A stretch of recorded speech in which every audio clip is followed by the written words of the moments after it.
over there. We're in business.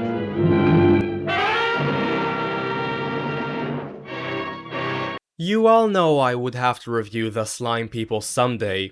Oh, no, wait. Would you kind of let me out right here? Indeed, in the sticky, icky, slimy, gooey pits of bad movie hell comes, well, The Slime People. A low-budget science fiction monster clunker made directly for the drive-in market, released as a double feature with another crap movie, only to be completely forgotten about in the years to come. Shot on location in the City of Angels, and it's never recovered since. Oh, brother, this must be the granddaddy of all storms. But just before we get going, if you wouldn't mind sliming your way through that subscribe button, I don't exactly know how you would do that, but anyway, it would help me a lot. Like, hype and share this review, and consider becoming a paying member to get early access to my reviews. Alright, come on, my sleeping beauties. Up and at 'em. Here we go. But first, a word from today's sponsor, the Weird Darkness Podcast. Hosted by our talented Darren Marlar, he will deliver you bone-chilling, terrifying stories 24/7. The podcast covers various spine-tingling matters, whether it be crazed serial killers out for blood, stories of strange visitors from another galaxy, or spooky tales of the supernatural.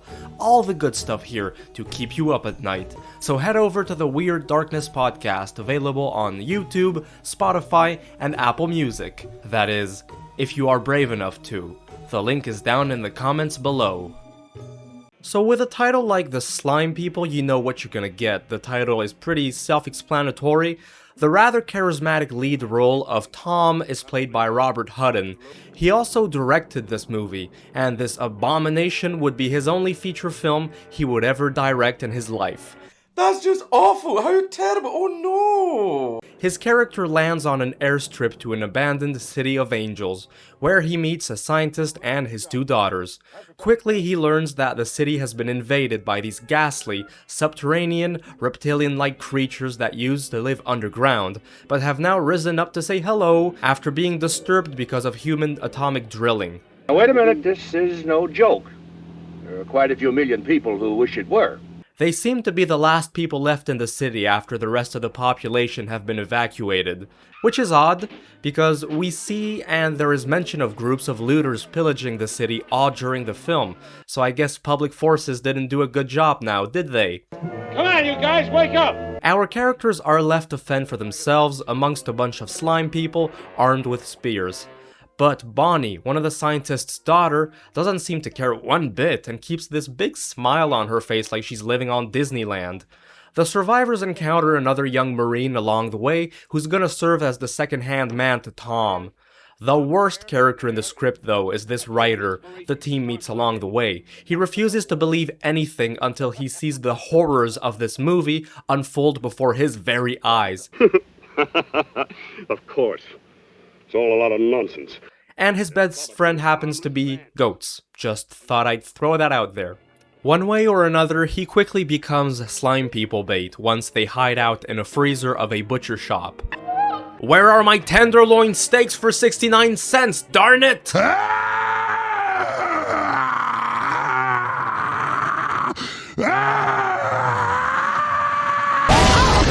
The best actors were the guys in the slime people costume.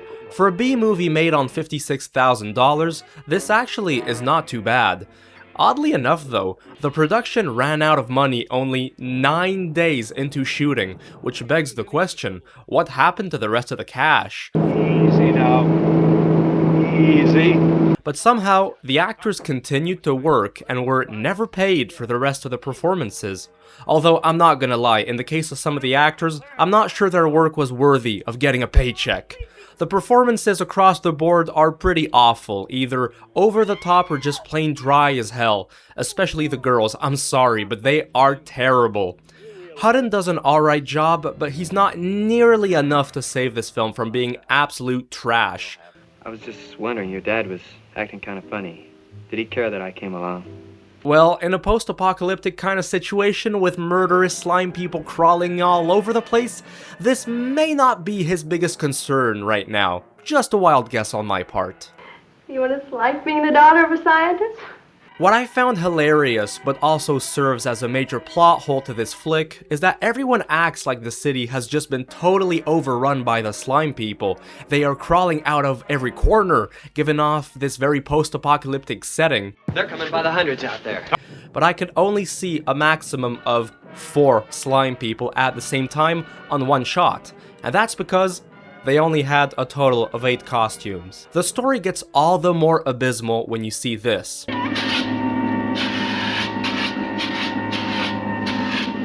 Now you're telling me that the entire US military was wiped to shreds by this? These slow and lumbering monsters which throw their spears like a 10-year-old kid. Genius waits for no one! It would also appear that the actors had forgotten to take off their scuba diving equipment before filming. Ah, quit it! Ah, quit it! Ah, man, easy! Since the slime people come from the sewers, couldn't you just like park trucks or tanks on top of the sewage entrances to keep these things out? Maybe I'm just too much of a pragmatic person. The slime people have created a fog barrier which solidified, which means our unlikely band of survivors are trapped inside the city and have no way of escaping. And this is something that the film is notorious for. Sometimes there is too much fog blasting on screen that you can't see the characters very well. I hope I'm still visible in here. I get it, you need fog, but having so much makes the flick almost non-visible. The slime people literally outfogs John Carpenter's The Fog. There are too many scenes of people running around from one place to another and walking clueless in the fog, occasionally sprinkled with a little slime monster fight, which is not nearly enough to make for a good movie. But good news! Mr. Scientist has found the simplest of solutions to getting through that wall. Well, what's sodium chloride? Sodium chloride is table salt. How much salt do we have? 2 buckets of solution. So you're telling me that no one in the military, nor any top-ranking scientist in all of the US of A's, were able to come up with that before you? 2 buckets of salt? Are you seriously kidding me? Is that all it takes? But no, everything's good in the end. All they had to do is throw one of those spears at this weird, Cronenbergian-looking giant organ producing this fog, and all the slime people die. Man, am I glad that's over with. Overall, to add the cherry on top of the slime cake, I found this film was released as a double feature with none other than The Crawling Hand, which is another awfully awful film. 2 awful movies for the price of 1. This is the kind of thing your teenage date would dump you for the very next day. What an awful movie! Get back! Get in!